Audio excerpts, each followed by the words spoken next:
Hello, I'm Mary Kurzweil with the CattleFax Closing Bell. Today's Closing Bell is brought to you by Purina Cattle.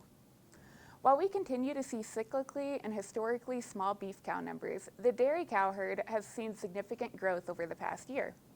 The Milk Production Report provides a dairy cow inventory estimate every month, and this has shown the dairy cow herd will finish 2025 about 200,000 head, or 2% larger compared to the end of 2024. The dairy cow herd has seen a growth trend over the past 20 years and will likely start 2026 with the largest inventory since the mid-90s. The performance of the beef dairy cross has made dairy offspring a much more valuable contribution to the beef supply chain compared to the traditional purebred dairy calf.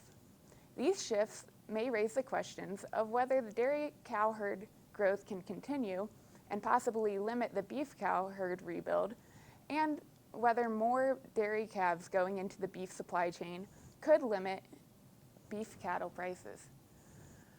While the dairy industry might help to fill the gap in supply while we're at cyclical lows in the cattle cycle, recent data suggests further growth in the dairy herd is unlikely near term, and some contraction is possible. One limitation is replacement heifer supply is tight, as a significant portion of the herd has been bred to beef the past few years. Increased prices of dairy cows and heifers has increased breeding for replacements the past year or two, but it will take some time to see a meaningfully larger supply of dairy heifers. This means that the recent herd growth has come from reduced culling, making the dairy cow herd relatively old compared to normal. Another limitation is milk demand.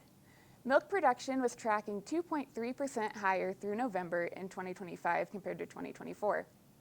Demand has not kept pace with the strength of production, as November milk prices were $4.50 a hundredweight, or 19% lower than a year ago, at $19.70 a hundredweight.